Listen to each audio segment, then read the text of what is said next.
Final hour overdrive continues, powered by FanDuel, bringing you everything from the opening line to the final score. Dustin Wolf later in the hour, Darren Dreger coming up. The GM meetings have wrapped up down in Florida, and there was some news that came out of it in terms of maybe some of the plans moving forward with, overtime rules and the scheduling. I guess the first game of the NHL season next year will be October 7th, which is a little bit earlier than it was this year as they prepare again for a big stoppage with the Olympic Games next year.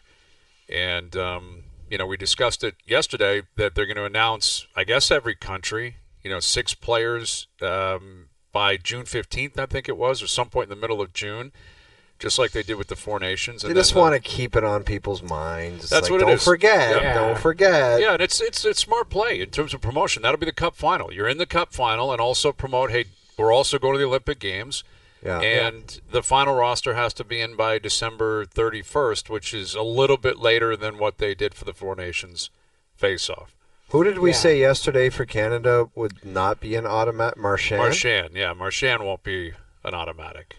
No, not his age. No, he can't be. He can't be. It'll be McDavid, McKinnon, McCarr, Crosby, Point, I believe. I think those 5 will be guaranteed. And we said yesterday, Hayes, you might as well just, Taves is playing with McCarr, just throw him in there and make it easy. You might. Yeah, that might be the play.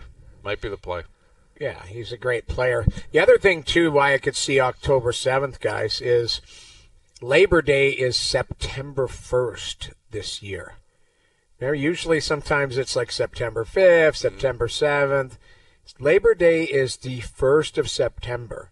So people are back to work, that September 2nd. So that's almost like a week. A week earlier than October 7th. Why not start on October 1st? Well, October 1st is a Wednesday. Go for it. There you go.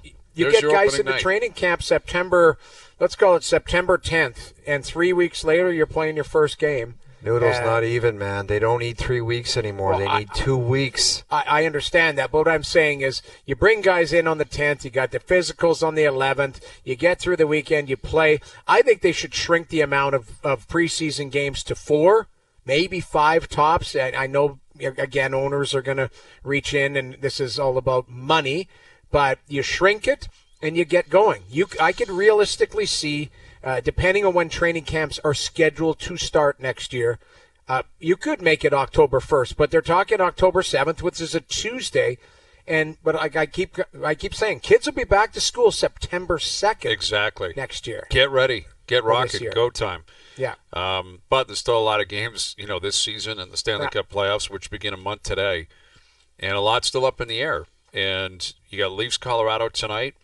And we've been, talking about this and how the Leafs, they got to carry over their effort from Monday night. Joseph Woll's getting the start, but they're going with the same lineup. David Kampf is not playing, and Philippe Myers is not going to get in, and they're relatively healthy. They're waiting for Pacioretty. I don't think Yanni Hakanpää is really an option. I guess we'll see. Surprised Woll's going? Yeah, Joseph Woll. Joseph Woll's playing. Are you surprised at that?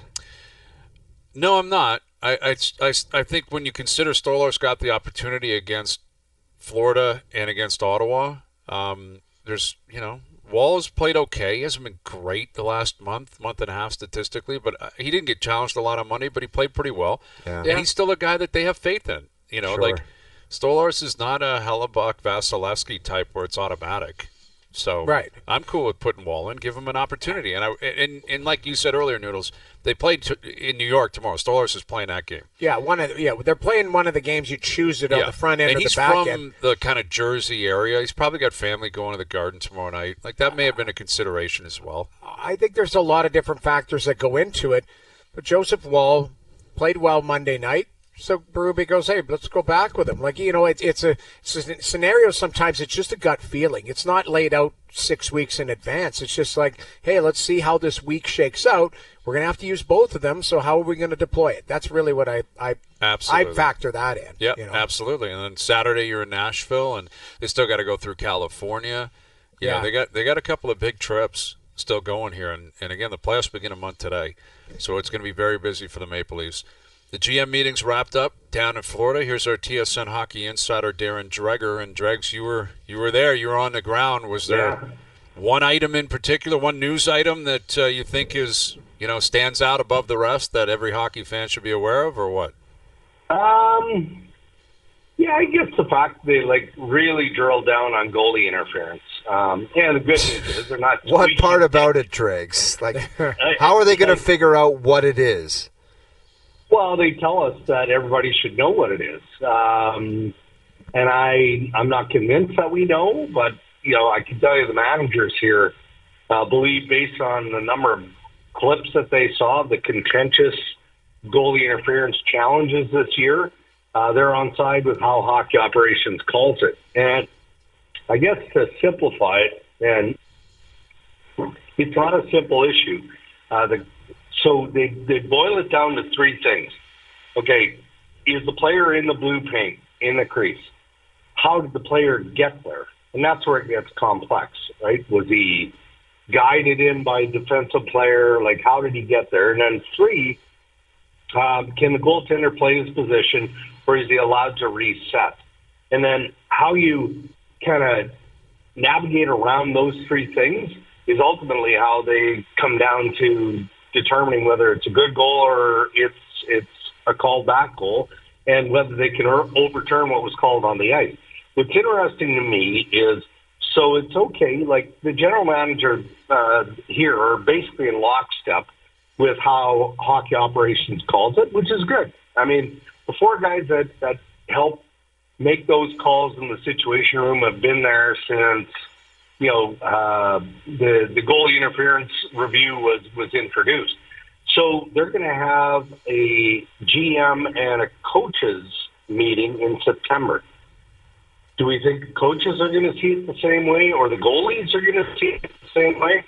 I don't know. I mean, it's just, I think all it was, as they started at the beginning of the week, they said it was a compass check, and that's exactly what it is. And they believe that they're calling it the way that it was designed to be called, and that's the way it is. So I guess we have to live with that.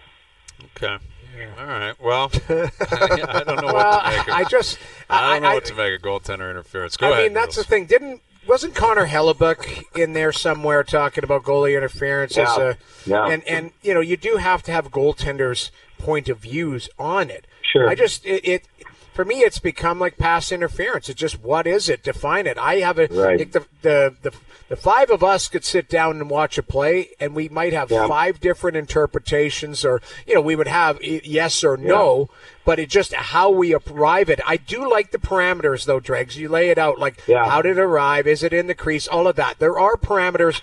There's boxes to be checked. But in the end, and this is what's concerning, is it still may be open for interpretation. And that's what is, and that's where it might cost a series, a game in the playoffs. Who knows? They've kind of dodged that bullet here. I can't think of a goalie interference that was huge, controversial in the playoffs recently. I'm sure there was one, but I think they want to never get to a point where it's the Brett Hull type of thing, or you've got to call guys back, or have a 7-minute, video wait for everybody while the refs and Toronto get through it. So it's still subject to interpretation. But if everybody knows the rules, maybe there is a little bit of softening of a stance. Well, but here's what we should do, and this isn't tongue-in-cheek. It would be an exercise. Noodles, you for sure would do it. Hayes might do it. O-Dog, I don't think you're going to want to do it. But I can probably get the 54 examples, and these were the most contentious challenges. And imagine if you're a general manager, one of 32 guys, and that was your exercise on Monday, which it was. All 32 of those men watched all 54 examples, and then they had to tally what they thought. Good goal, no goal, inconclusive, whatever. And then the end result, as was disclosed yesterday, is 52 of the 54, the managers agreed with what came out of the situation room, right?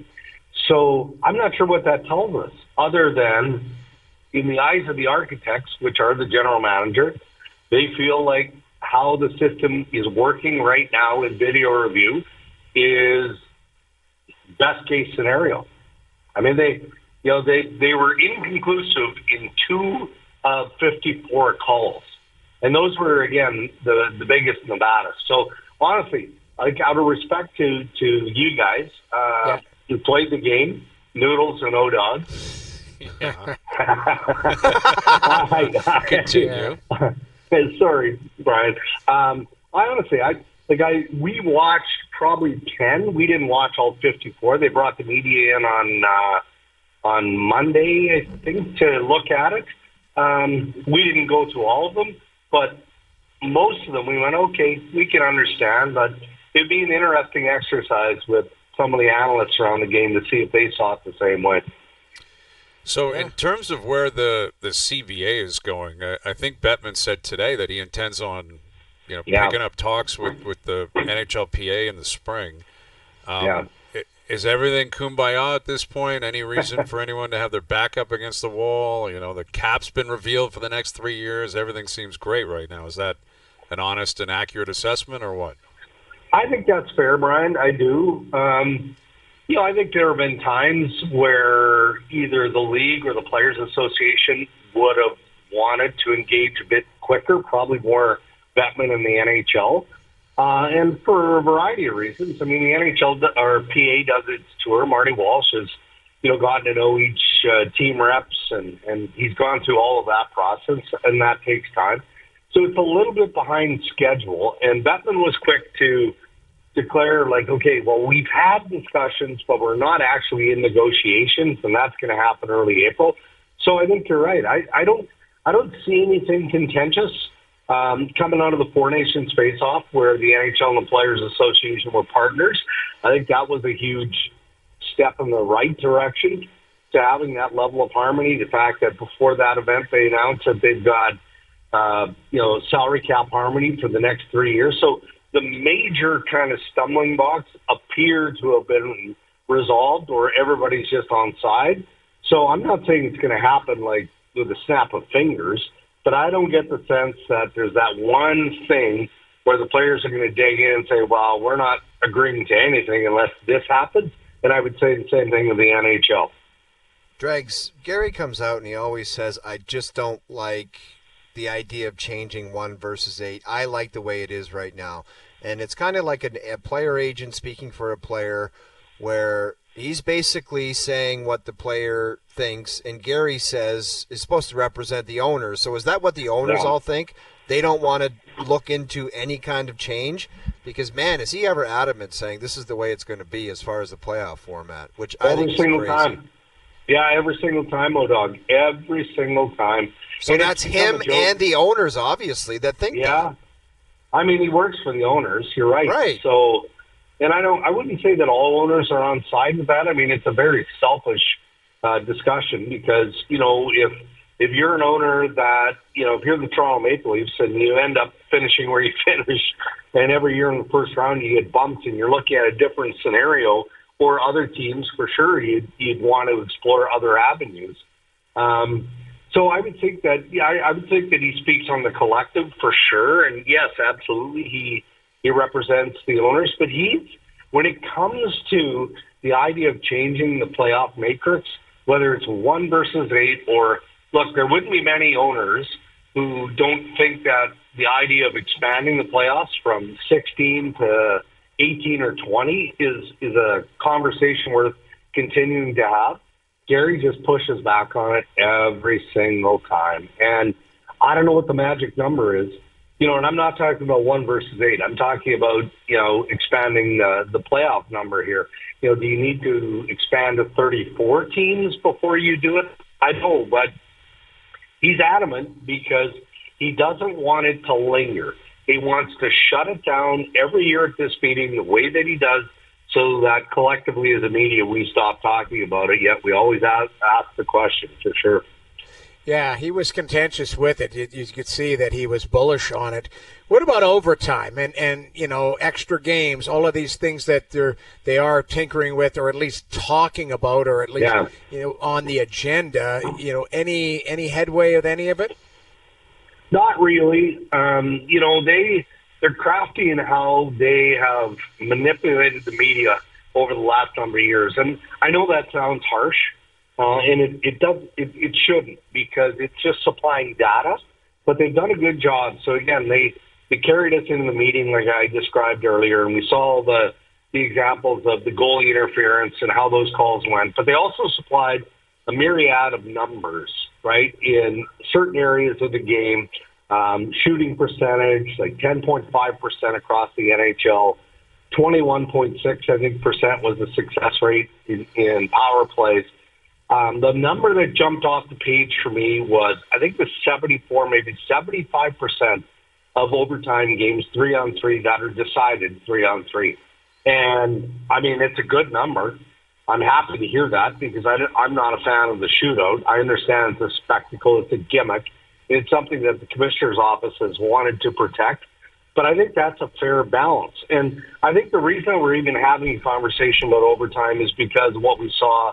We didn't see it a lot, what we saw at the Four Nations, right? And they went to 10 minutes. And Bettman today talked about how he's aware and he appreciates how that's more wear and tear on certain players.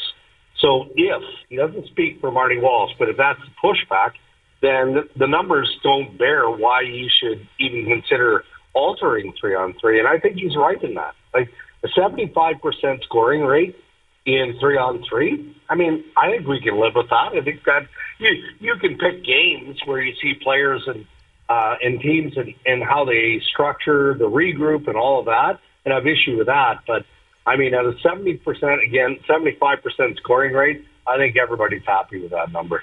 Yeah.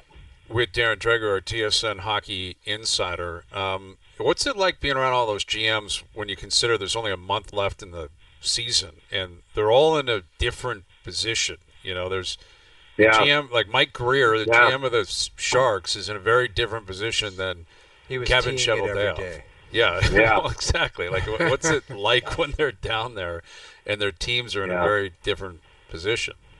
Yeah, it is different for sure. And it was funny. First thing this morning, I'm on early bird, right? So I always like to be Dave Parker, our Superman camera person, right? He's always in the hallway because the meetings start at 8 a.m. So there's some sculpting in the hallway that you can do. So he has his tripod and his camera set up probably around 7:15. And he's just shooting the walk-ins, the managers and whatnot. And I always like to get down there with a coffee around 7:30 because I can shoot the breeze with a couple of managers as they go in and whatnot. And so I saw Steve Staios come in, and Steve looked okay. Wasn't upset. I mean, the Ottawa Senators have been on a good run. He's happy with how the team is playing and all that. But he didn't love the outcome, obviously, of last night's game against Montreal. And then I see Kent Hughes, and he's like bopping down the hallway like everything is great. We're in a playoff spot in Montreal. Like, things are just awesome. So you get a little bit of that. And then you're right, you get Mike Greer. I crossed paths with Kevin Adams with Buffalo Sabres a number of times. And, Kevin is always a happy-go-lucky guy, but he's got to be looking into the offseason and going, well, with all due respect, number one, am I going to be the general manager? Question one.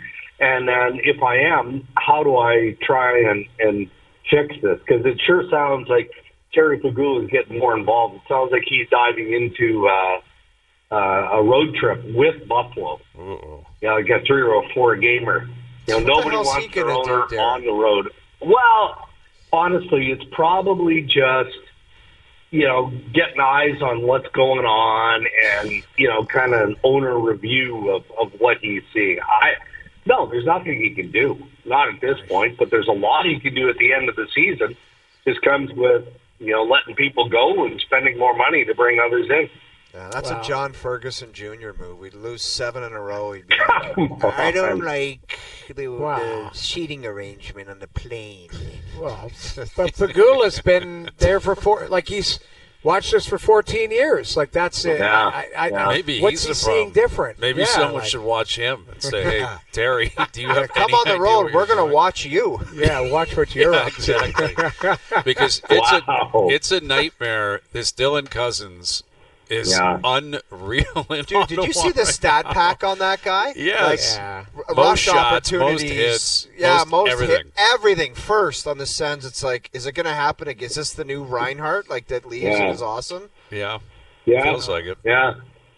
And that's the issue, right? And if so, I mean, he either believes in Kevin, which some still think he does, or he doesn't. But I always say the same thing. When you're firing managers or coaches, who's going to be better? Like, who's the next up-and-comer? You know, it feels like in Buffalo anyway, they should have gone the path of, you know, Shanahan, Treliving, Gordon, Hughes, go down the list of all the teams that have that 1-2 punch. And I like Kevin. I think Kevin works hard, but that team is messy, and it doesn't look like it's getting better anytime soon. No, that is accurate. It's not in a good scene. All right, Dregs, safe travels. Thank you for doing this. Hey, guess who said to say hi to you today, Brian? Who's that? No one. I was waiting. Nice. That's not junior nice. high. Oldest one. That's inappropriate and unnecessary. You and John Grade Mitchell. 8. That's Mitchell grade got 8. me earlier with the fraud stuff down in Denver. That was And it's completely uncalled for. Thank you, Dregs, for everything. All right, buddy. See you Have later. a good night.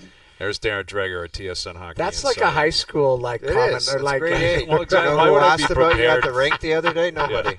Nobody I kind said of I admire it. I It kind of actually think it's landed funny. really well because I fell into it. But You why would I did, be yeah. prepared for a 55-year-old guy to say? I would have never gone for it because I've done too many Leaf games with that guy, and I Yeah. think I've heard it on a nightly basis, and Yeah. I just said, here it comes. That's his Yeah. play. You know it's coming. Oh, Yeah, yeah. I fell into Yeah. the trap on that. I was well I was played. in Winnipeg yesterday. You know who asked about? Like everywhere he goes, he comes back and grabs a cameraman or somebody. Yeah. Yeah, I it is a know. good line. It's a good line if you haven't heard it in a while. It would get old very quickly if you hear it all the time. Oh yeah. But, Terry Pagula, it's got to be so uncomfortable for everyone with the owners there. Like, it's already been a dreadful season. And there's nothing you do. It's his plane. It's his credit card. You know, like he's... Yeah. And just even, like, you think of the dynamics you get on the plane. Let's say you're Kevin Adams. Is he sitting beside me? Do I have to move? Like, does he want my seat? You know what I mean? Like, what am I supposed to do here with Jerry Pagula? I jumping on the plane? don't like the owner like as much as like even Mike Anlauer. He's a great guy. I would feel awkward with the owner right beside me. Yeah, at take a your own game. private plane and meet us That's down what there. they do. Like No, I know, but they want to sit in the box. Like the owner in Vegas is right beside Kelly McCrimmon and George McPhee. Like that's where he sits. Well, I would that's- be like, look, man, like does he have to sit there? Like, are you going to question that signing when a guy tosses a pizza? I don't know. It would just feel weird, man. I think the Vegas situation is an outlier because I think those three, the owner, the Kelly McCrimmon, and I'm drawing a blank on McPhee. I think they all are like-minded. Like they talk and you know there's a level, the owner to the president down to the GM, and I think they're all on the same page. It's just well, the bottom line, Jamie, is if the owner says that's where I'm sitting, that's That's where the I'm sitting. thing. They It can just- be on the same page until Bill Foley goes, we're not on the same page anymore. No, I He was agree. on the And- same page as Pete DeBoer too until he said, "Get rid of Pete DeBoer." Right. Well, and that is ultimately he writes the checks. He can do what he wants. But like Michael Andlauer, like I don't know if he's on the plane with the Senators or he takes his own plane. But he's not a guy who's like in your face. Like I like owners. Oh, I know that- he wouldn't, but I would still feel weird with the owner right beside me. Yeah, I mean it is, and it is like it's a. Is it a singular owner? Is it a visual guy? Or is it, by committee? Are there other owners? I remember, this is a crazy story. The Edmonton Oilers, I remember they were supposed to be sold or something like that. This is years ago. I think I was playing for the Flames or St. Louis. And there was like 27 owners. They saved for the Oilers from leaving Edmonton. And there were people that put like $100,000 into the team, and they were walking through the dressing room like they owned the place. It was just floater central because I think Prongs played for the team when there was like 20 owners, and it was like ridiculous because they were all asking for things and bringing Guys their that own entourage. Subways, Yeah. they're It's owning their the team, man. Oilers. It's their It's team. insanity. You It's got like there's chipped in. too many cooks in the kitchen. That's what it was. Yeah. Ridiculous. Well, there's one cook, I guess, in Buffalo. And, on the other side, you got the Bills who are constantly well run and always win and make the playoffs every year. So, you can only be so critical. But the hockey team, 14 years, the only constant has been Terry Pagula. He's been there the whole time as the owner. No one's more excited to put eyes on Josh Allen than Jerry Pagula. Oh, he can't wait until September shows up. Dude. Cannot wait. Wow. OTA, whatever they are. Like Everything. He's any kind right of Bills thing, he's probably just like so fired up to be there. And Josh Allen's comments is like, yeah, I could have, what's an extra $5 million? I'm like, oh my God. Like, what a comment. What an unbelievable What a play. comment, Brilliant PR. Oh, Brilliant yeah, PR. exactly. And he made that point. It's like, I didn't need to hold them over a barrel on everything. Like, I don't need the owner to think, I don't want to be here, or you got to do this, or you owe me this or that. Let's make it simple. You're going to pay me a lot of money. I'm going to play hard for you. What a brilliant concept. I loved it. Just such a brilliant concept. Became a legend immediately. Not that he already was. Like, he already was. He already is probably the greatest Bill ever. It's him and, Jim Kelly at that position. But Bruce Smith, Thurman Thomas, like the guy. I think by OJ the was end, there it's for a gonna be bit. Yeah. OJ was there for a bit. OJ literally was the greatest Bill ever. Yeah. And now it's tough to get anyone to mention his name. No, you don't. Yeah. That guy, he ran for 2,000 yards in 14 games. Like, I don't think people realize how amazing he was. Yeah. Like, amazing as a football player. Right. And for justified reasons, nobody cares anymore. Yeah, I know. It's It's not insane. Recent, especially that doc, like that Netflix thing. Dude, It's the last just, you 30 watch years. That. Yeah, it's You like watch that, and you just want to kick that it's guy. sickening, man. Yeah, It is it's sickening. awful. It's But awful. the guy as a player was just, and they had nothing else down there. He would just loading up the box, and this guy was running for 2,000 yards. Crazy. Dustin Wolf coming up, chasing a Calder, and he's right in it, man. The guy has been outstanding this year. We're going to catch up with Dustin, get his take on why it's worked so well for him, what he makes of playing in Calgary. Ryan Huska is his coach. It's all going pretty well, man. And that team showed up big time last night at the Garden. That was a big win for Calgary last night against the Rangers. So we'll catch up with Dustin Wolf. We'll get to our best bet still to come as well. Overdrive continues, TSN 1050 and on TSN 2. All right, best bets later in the hour. Leafs Avalanche tonight. It should be a great game. And we got a guy on the line here who's having just a phenomenal rookie season. He's already started, or he's played in 41 games. I know you love that, Noodles, right? Yes. Young goalie, he's going to hit 50. Like, he wants to play. He's going to play. His numbers have been great all year. He's really young. You've been talking about him for years. Like, this guy's coming. Dustin Wolf is on his way. He's on his way. They believed in him greatly. They moved Markstrom out to open up that opportunity for him, and he's taken full opportunity of it and full advantage of it. And, again, like we've been saying, we've been pumping his tires all year. Exactly. And he's in the hunt for the Calder Trophy. Here he is, the starting goalie for the Calgary Flames. Here's Dustin Wolf. How you doing, Dustin?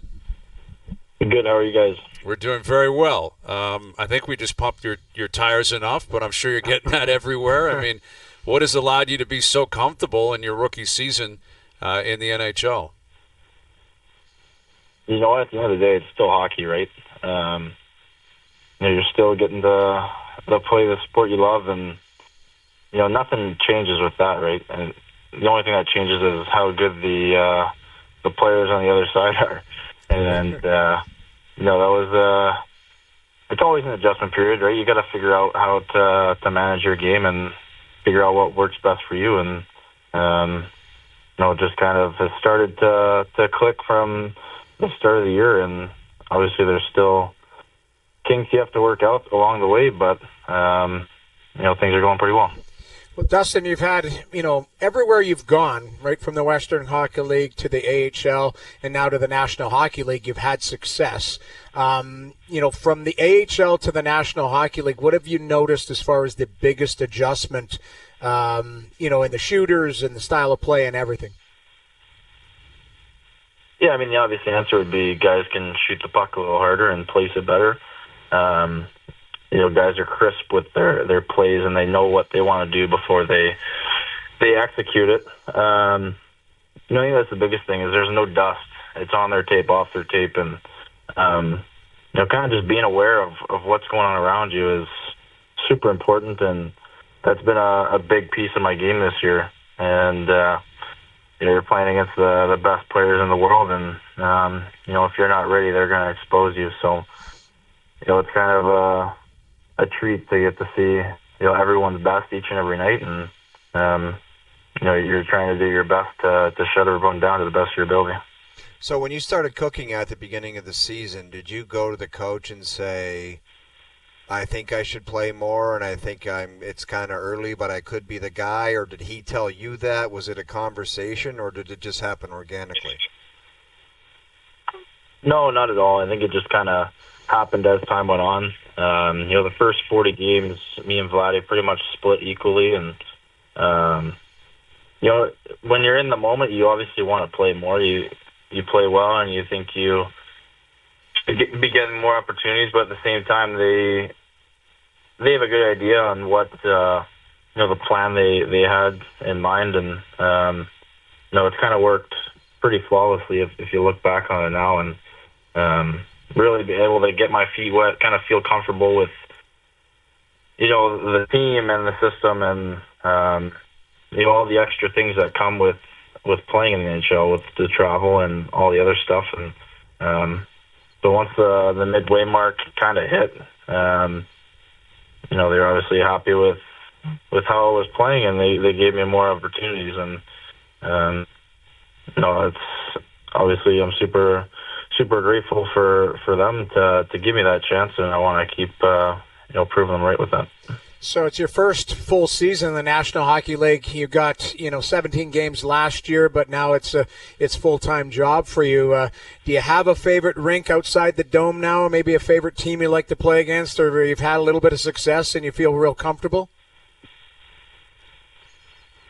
Yeah, I mean, any rink is outstanding. I think one that sticks out was probably Montreal. That was an incredible atmosphere.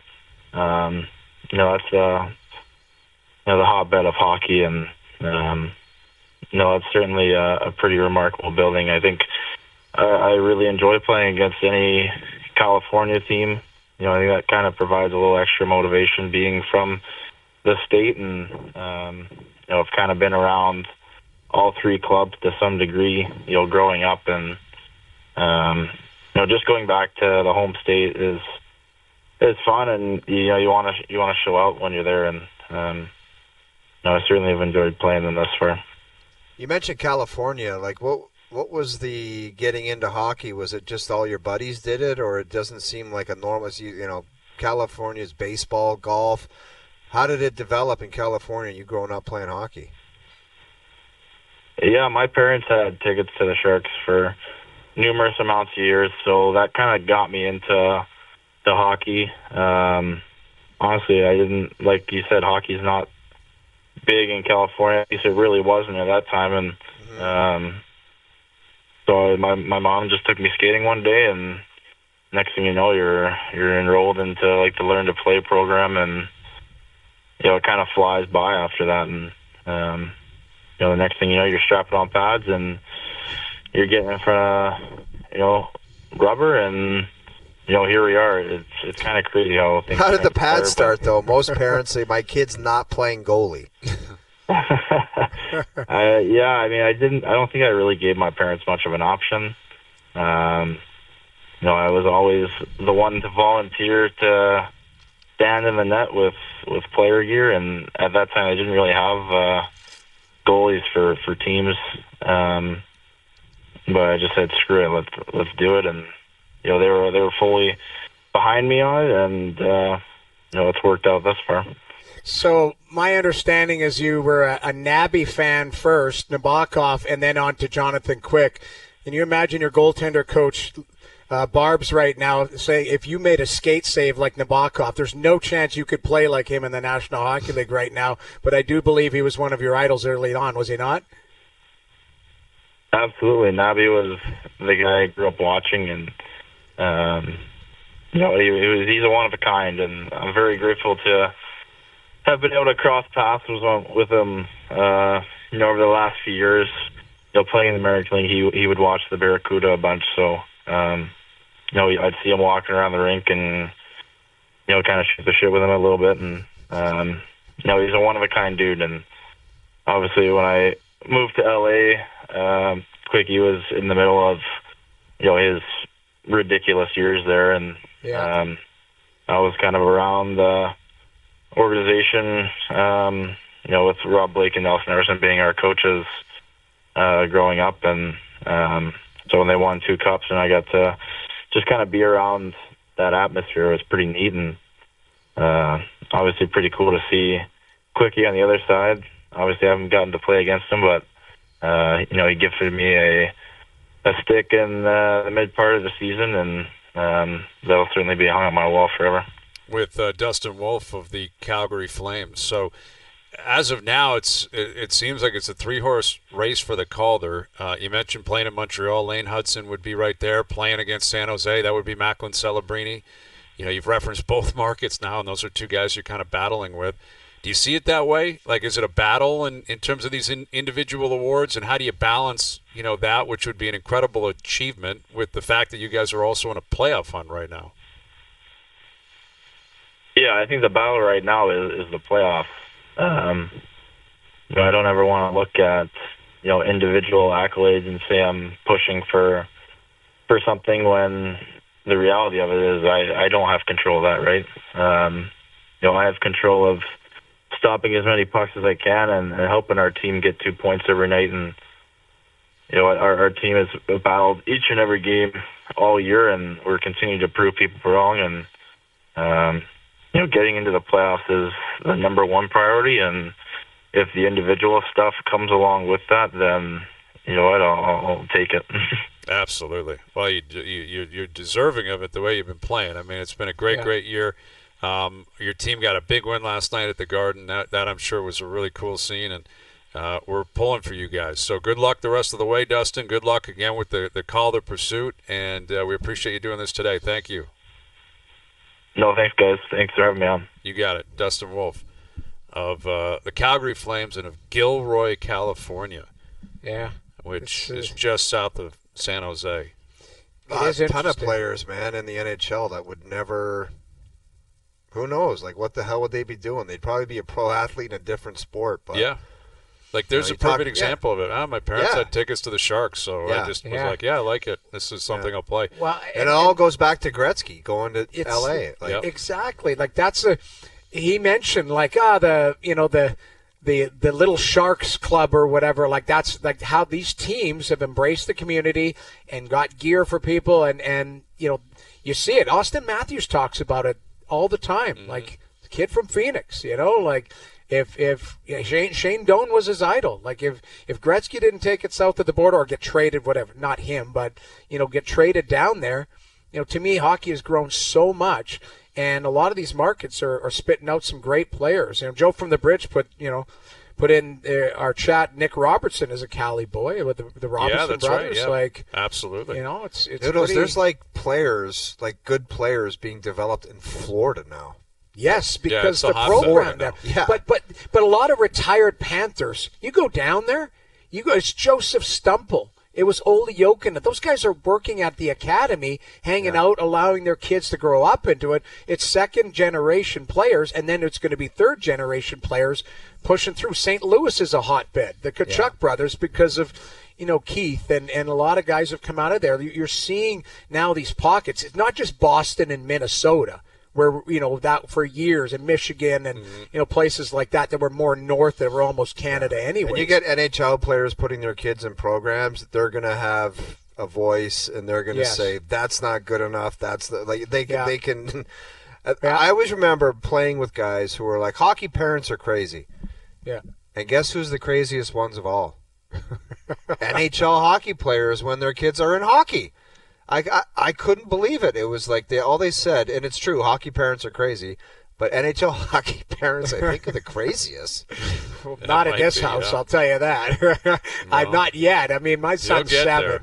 But Cammy's a great coach, and his son's 7. He's not there yet. No, but I can admit though, I know a few, and there's dear friends of mine. They've headed down that path. Yeah, they're lunatics, man. They're like, it's just, I had one guy say to me, which was actually very true. He said, if your parents are accountants or, you name it, whatever they did, the family business, you might go into the family business. He said, our family business is hockey. We grew up in hockey. I want to pass hockey on to my children. And it was actually a great point. It was, our family business is hockey. His dad was a lawyer, you name it. So, like, it was an interesting take. And, some people just have more passion about it. It just, yeah, you're right. NHL players, they're passionate about their kids playing, man. Yeah, and they set up, and it's interesting. You see, we've been seeing this for a long time, and probably, I'm sure there's other references, but you think of like great Canadians who go down to the States and live in the States and have kids down there, and then their kids grow up and play for the U.S., and like Zach Parise was probably the first one I could think of where his dad was on the 72 team, like fighting Soviets over there, I think. And Parise's playing for the U.S., and that's it. Like they set up shop in Florida and the Bay Area and in L.A. and Arizona and through Texas and all that. And here's another example, recent one, Jake Sanderson. I played with his dad in Hartford. Well, right. Dad's this good Canadian boy from Alberta, and all of a sudden his kid's American. Well, they have a house in Calgary, but their summer house is in Montana. Yeah. And he's born down there, so he's got an opportunity to go both ways, and he stays down and go in the U.S. program. I mean, you're right. Like these players, it depends on where. Willie Nylander technically born in Calgary, right? He can play for Canada for sure. He could. But Anyway, big soccer match tomorrow night. Canada, Mexico, and LA. We'll touch more on that tomorrow. But that's a big one tomorrow, man. And Shinetti's out there. I saw. The hair, the Shinetti biceps. is on fire out on there. fire. He is feeling it in LA. The weather's beautiful. He just exclusively brought golf shirts. Dude, I think he's doing like drone shots where it's just him on the pitch by himself, and the drone catches him up top and just floats down, and it's only Shinetti. It's gorgeous work out there. It's beautiful. It's a great scene. It's gonna be great tomorrow night. It's a big match, and it's a chance for them to win something. Like you can win, a cup here. You can win a trophy if they can get through Mexico, then probably play the U.S. on the weekend. So more on that as we get closer to it tomorrow night. Best bets still to come. Leafs Avs tonight. We'll tee that up. Overdrive continues. TSN 1050 and on TSN 2. All right, today's best bets are powered by FanDuel. Make your picks and assemble a same-game parlay in seconds on the FanDuel Sportsbook app. Leafs on the puck line, plus 1.5. I think it's at least a close game tonight. Colorado, if they win, I could see it going to overtime. I think the Leafs they have to show up tonight, and I expect them to. I know we've said that a lot recently, but I think they got to snap out of where they were a week ago. It's a big game with Colorado in town. And Austin Matthews, anytime goal scorer. Feels like it's finding him. Like when he gets onto a bit of a heater, it just keeps rolling. That's paying plus 160 tonight. Best bets powered by FanDuel. Live same-game parlays are now available for every NHL game on the FanDuel Sportsbook app. Please play responsibly. 18 plus, physically located in Ontario. So, we got game tonight. We got a big one tonight. Yeah, big game tonight. Are you planning any revenge on Darren Dreger after that comment? No. I'll let bygones be bygones. I'll take a number and I'll get them. Yeah. I'll get them, but it won't be next week or the week after that. You want to go NHL styles? That's like slash his tires at work or something. Fill his car with popcorn. Anything. Yeah. You gotta have some kind of. He deserves it because he comes on my show and does something like that. That's completely unacceptable to pull that move on us. We were walking. In particular. We were walking to the rink yesterday. We were talking about the Jays, and Vladdy, all of this stuff, and all I can remember is, was it Joe Carter that gave away that rookie's car? Yeah, Derek Bell. Derek Bell. Derek Bell. It's still one of the greatest pranks. The look on his face when he's driving that green pickup with the rims on it. Crazy. They were so happy driving it out of the bullpen down. They were dying in the truck, and the look on Bell's face was like, "Is that my vehicle?" My God, that is still giving it away to a fan. It's amazing, man. Like you had to have security involved in that. You'd have to get ownership to be like, "Fine, go ahead." It's during a game. Like there's 50,000 people there. They sold out every single game. This guy's car is being driven out. That's still one of the best pranks ever. Oh, it's incredible. It's incredible. The tournament's starting tomorrow, and again, speaking of FanDuel, it's the place to be if you're going to lay bets on any of it, and there's going to be a million games, and I don't know. I guess I'm not pulling for Duke because that's such a loser move. That's like being a Yankee fan or a Cowboy fan, but Cooper Flagg, like I want to see what this kid's got, in the biggest moments.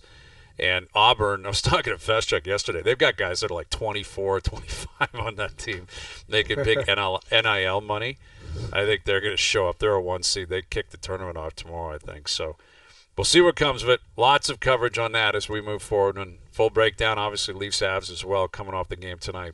Thanks to everyone behind the scenes for helping out. We appreciate it. Everyone for tuning in today. TV, radio, podcast, web, we appreciate that. We're out of here. Enjoy your evenings. Enjoy the games tonight. We're back tomorrow at Woozy and Stads. Start cranking up the engines.